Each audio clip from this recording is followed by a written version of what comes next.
revoir et à dimanche prochain. Allez, merci, hein, chers téléspectateurs. Je crois que vous avez noté avec moi. Non, si vous aviez noté, vous devez corriger. Amina Panda, elle est athée, administrateur du territoire de Mwanda et elle est gérée par la mairie de Boma. Voilà. Bon, Madame Laté, c'est pas fait volontairement, j'ai pensé, je disais. Mais un bon dimanche à toi, Amina Panda. Et je crois qu'avec l'arrivée de Frey, nous aurons de nouvelles de la ville portuaire de Boma. Du nouveau dans le média, le réseau sociaux et pourquoi pas la RDC avoir son média personnel, avoir son canal de communication personnel et sécurisé. Lui, il nous apporte une solution. Éthosisme. Vous allez vous poser plusieurs questions, mais la réponse ne viendra pas de moi.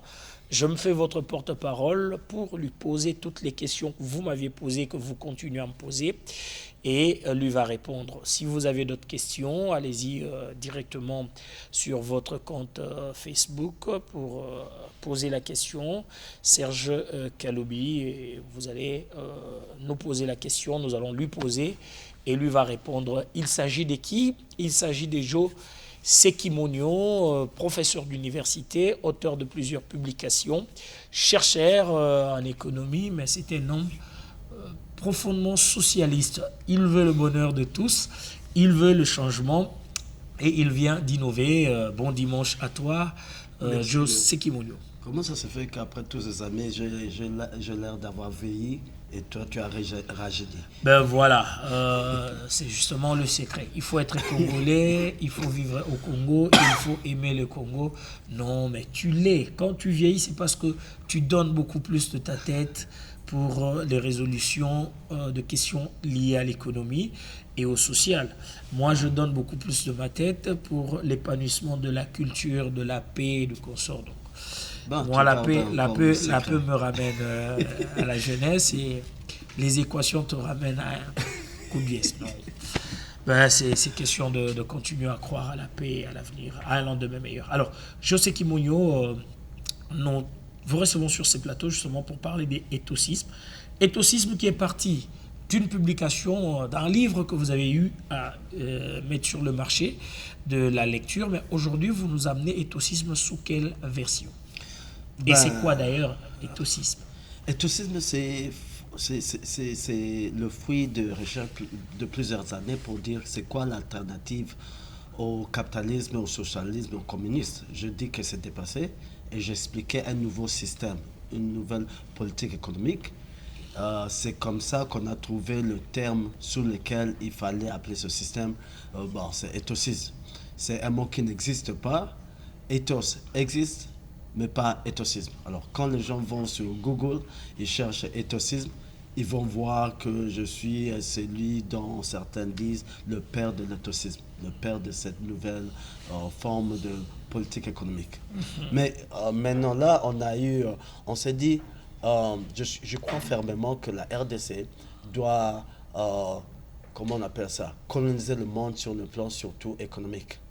Je crois en ça. Ça devrait être notre aspiration de coloniser le monde économiquement.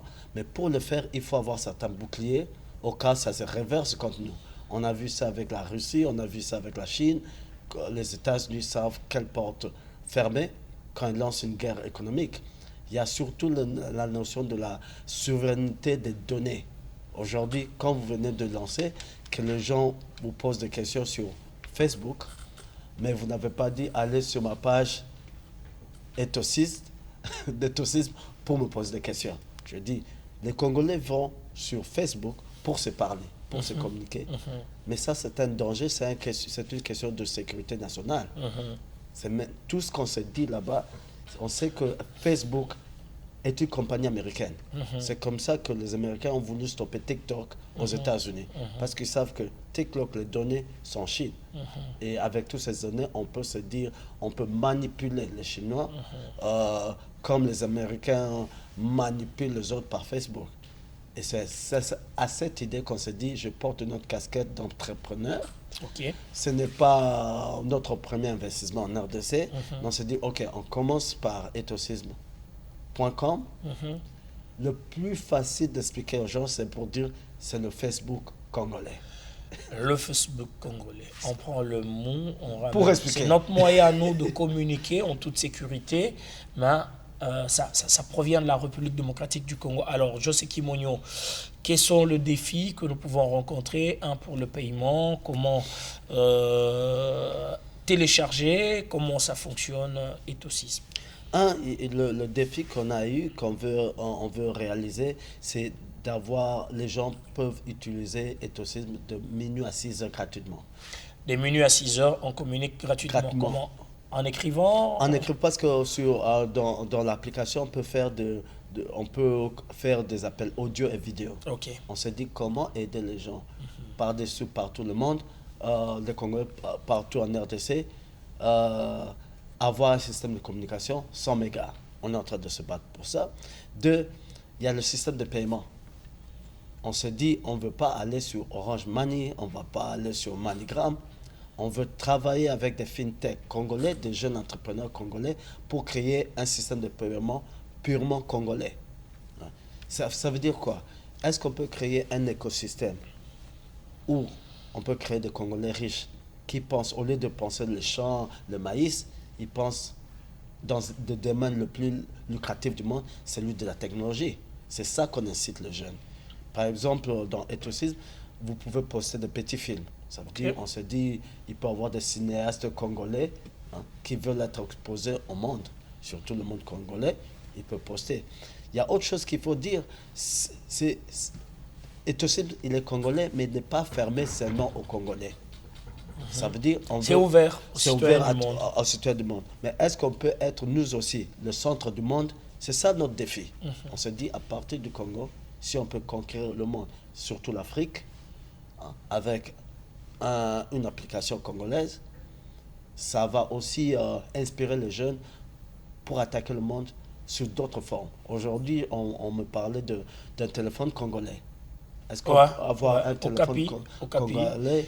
Il y a même un autre jeune qui est en train de créer notre téléphone pour se dire, est-ce qu'on peut avoir plusieurs marques de téléphones congolais qui sont aussi compétitifs dans le monde? Ça risque de nous sortir de notre sujet, mais je suis tenté de vouloir poser cette question parce qu'on a tout ce qu'il faut pour créer un téléphone congolais.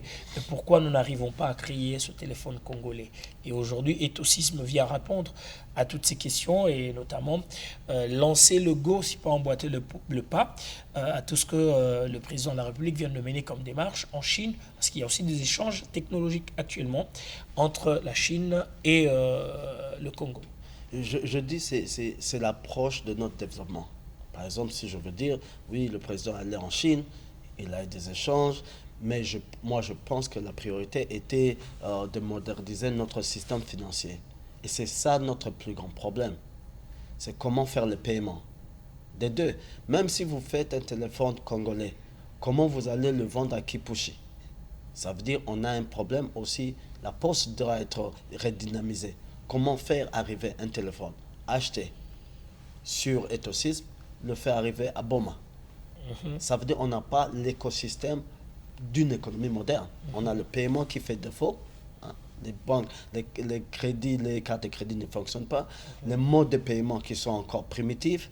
Des deux, on a un problème de faire bouger les produits, tout comme les humains, d'un coin de pays à un autre. Même ici à Bandunuville, si quelqu'un achète un produit online, disons il a une carte de crédit, comment faire bouger au Capi le téléphone de Kinshasa à Bandunuville? Avec le e-commerce qui est géré par M.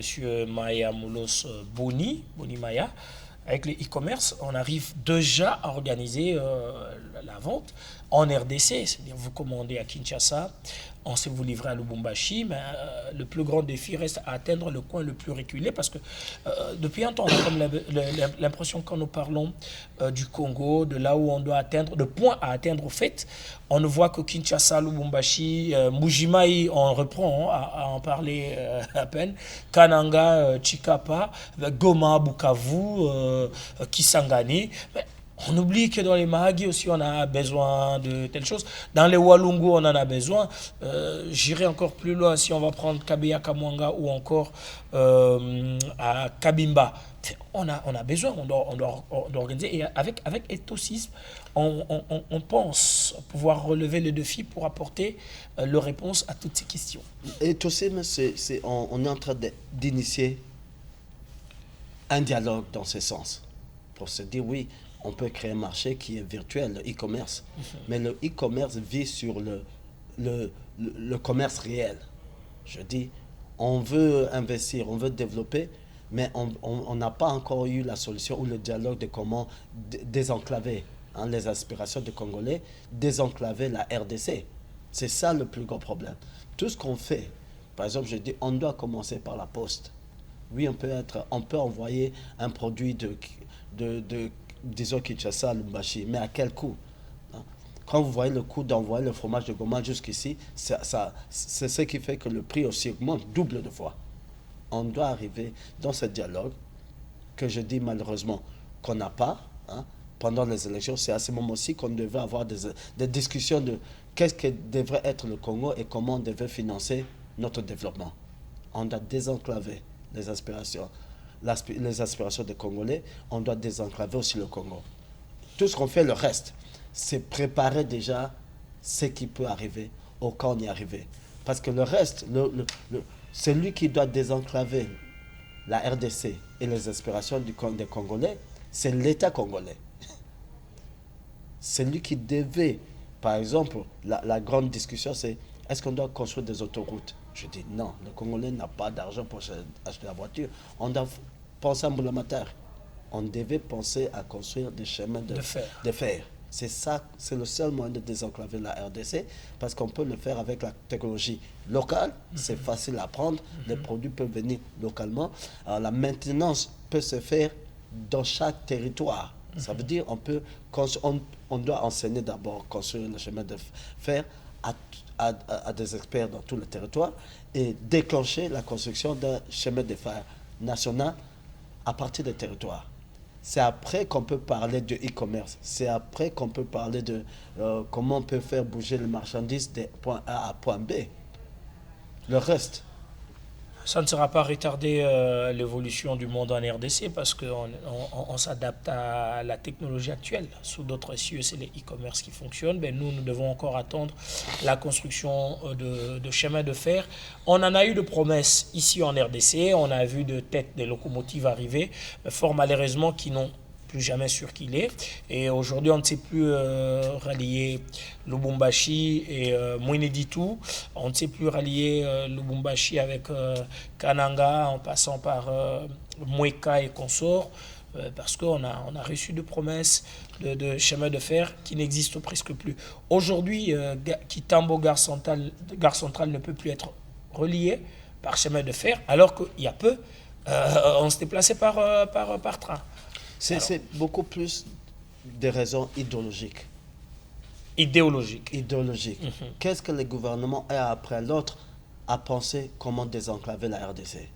On a vu beaucoup de projets de construction, par exemple les chemins de route à gauche, à droite. C'est idéologique. Des aéroports. Il y a des gens qui pensent pour que la RDC se désenclave, il faut les avions, il faut les autoroutes. Moi, idéologiquement, j'y crois pas. C'est ce que j'appelle la toile d'araignée. On a besoin de chemin de fer. Ailleurs, quand on parle de e-commerce, on peut envoyer la marchandise à un coût très bas de point A à B. Et c'est le chemin de fer. Le chemin de fer.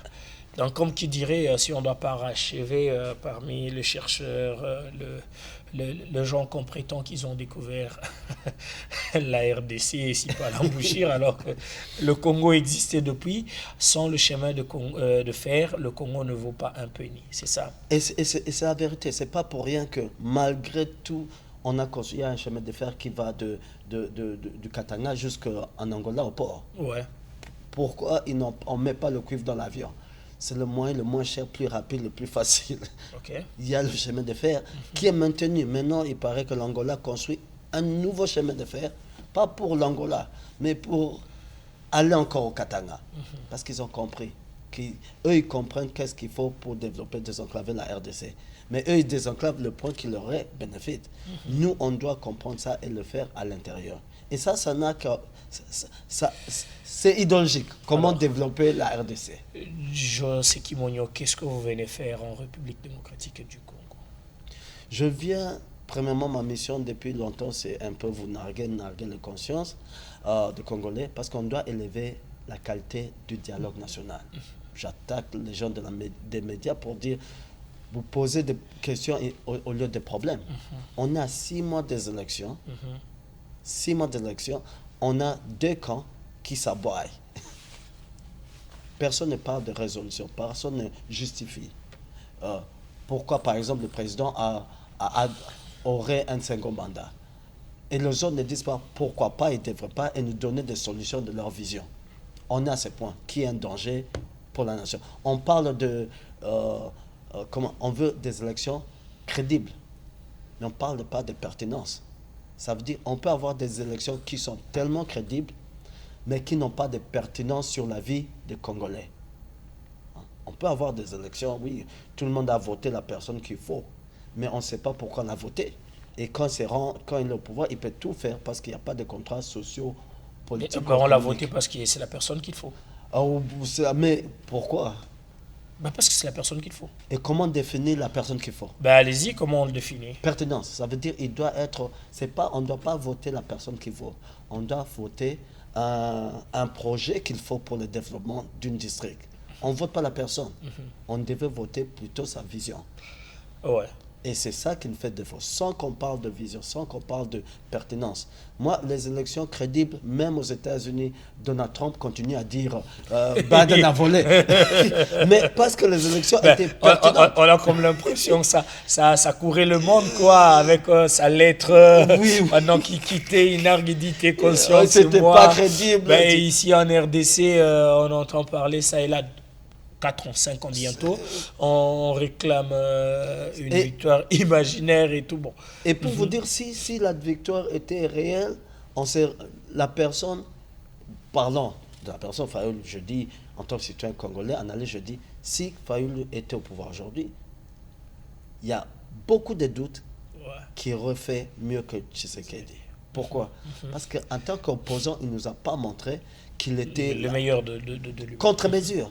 Tshisekedi est en train de faire, le président fait des erreurs, par exemple de budget. On n'entend pas M. Fayoulou dire le budget de l'État devait être l'investissement, par exemple, dans l'armée, 10% ceci. Il n'a pas d'argument. Et ce qui fait que s'il était président, qu'est-ce qu'il allait nous offrir? Et on risque de se retrouver encore dans la même situation. On a comme l'impression que certains leaders congolais, puisqu'ils se font appeler leaders, certains politiques et consorts, en lieu et place de faire de propositions, ils viennent critiquer sans pour autant donner l'alternative. On dit toujours, une fois aux affaires, nous allons faire ceci. Mais en aucun cas, on nous a dit, bon, écoutez, moi, aujourd'hui, déjà, je viens proposer pour que notre police soit réellement réformée. Prenez la formule A plus B carré, ça nous conduira à delta AB carré consort. Non, mais rien. On reste toujours dans le ça, c'est pas bon, ça, c'est pas... Comment on peut changer? José Kimonyo, comment on peut conduire tout ce monde à un changement vrai et réel? Ils ne vont pas changer. Je dis, quand quelqu'un n'a pas d'argument, il ne dit rien, ça veut dire il est d'accord. Avec ce qui se fait. Ce qui suit. C'est seulement peut-être, il n'est pas d'accord comment c'est appliqué. Je dis, je divise le monde aujourd'hui congolais entre deux. Je dis les conservateurs, je dis il n'y a pas de différence entre M. Kabila, Tshisekedi, Fayoulou, Moïse Katumbi sur la notion de l'État. Ils se disent toujours c'est l'État qui doit faire nourrir. Par exemple, on a un problème, soi-disant, de maïs. Tout le monde dit qu'on devait aller acheter le maïs. Au lieu de dire que le plus grand problème, c'est la pauvreté. IDPS au pouvoir, 4 ans. Le peuple d'abord, ils n'ont pas touché le SMIC. Ils n'ont pas augmenté le SMIC. Et les gens comme Moïse, ils disent qu'ils sont de l'opposition. Ils n'en parlent pas. Ça veut dire le problème de Moïse, c'est augmenter, comment on appelle ça, le budget de l'État. Comment on va augmenter le budget de l'État alors que sur le plan social, il n'y a pas d'impact? Mais surtout, pourquoi même ça serait même une discussion? Donc, dans les pays développés, on ne sait même pas le budget Ouais. de l'État. On sait les revenus des citoyens. On sait l'accès au crédit. C'est la même chose que l'entrepreneuriat. Il y a beaucoup de cours, je vois des sessions de l'entrepreneuriat ici. Il y a même, j'ai vu à la télé, quelqu'un a dit, le Congolais n'a pas d'esprit d'entrepreneuriat. Je dis, l'entrepreneuriat sans accès au crédit vaut rien. Ouais. Il y a tellement de chauffeurs de moto, je prends la moto souvent, qui font la moto juste parce qu'ils n'ont pas accès de crédit, de poursuivre leur rêve de l'entrepreneuriat, de la créativité. Alors je dis oui, tout ça c'est idéologique. C'est pour dire, on met toujours la charrue devant le bœuf. Et pour vous répondre, pour dire, non, ils ne peuvent rien dire parce qu'ils pensent la même chose. Mais le problème, ils se disent, M. Tshisekedi a mal implémenté ou appliqué leur rêve du Congo. Par exemple, je dis, pour les libéraux que je suis, je dis, comment définir le Congolais? Je dis, tout le monde qui est né au Congo doit être Congolais. Ça désoriente nos sentiments tribaux primitifs. Ça veut dire, tu peux être Mutetela de Boma. Hein? Ça veut dire que la tribu, ça devient une source culturelle, mais pas une identité. J'ai vu des gens qui ont grandi, par exemple, au Katanga, il est Moulouba, mais ils se soucient beaucoup du Kasaï. Hein? Là-bas, chez nous. Et j'ai vu des gens qui ont grandi au Kasaï qui ne se sentent pas Kasaïens. Parce que se disent, leur définition de citoyenneté doit revenir jusqu'à leur province. Par exemple, moi, quand je veux appliquer pour mon passeport, on me demande la tribu, localité. On vérifie sur un fichier, est-ce que cette tribu a existé au Congo avant 1960? Ce qui est très mal pour une politique économique. Mais les autres n'ont pas changé ça. Ça veut dire qu'ils croient qu'être Congolais, il faut être né d'une tribu qui existait avant 1960. Point de chute, comment faire pour accéder, comment faire pour télécharger, comment faire pour faire fonctionner Ethosysme sur son téléphone? Il faut juste aller sur Google Play. Il y a déjà une version d'application qui est là et vous téléchargez comme toutes les autres applications. Ethosysme, Ethosysm. Et vous êtes dedans. Merci à toi, plein succès. Merci. Bon vent dans ce monde de l'entrepreneuriat.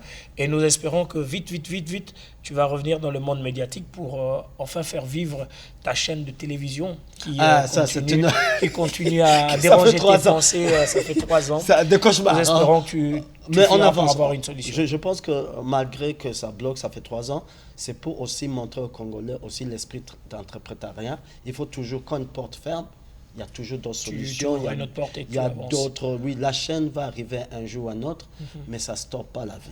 Ok. On continue. Merci à toi, José Kimonyo. C'est toujours un plaisir d'échanger avec toi. Et nous allons prendre cet entretien de messieurs Bedos Kiongo qui nous parle de peuple Kuba.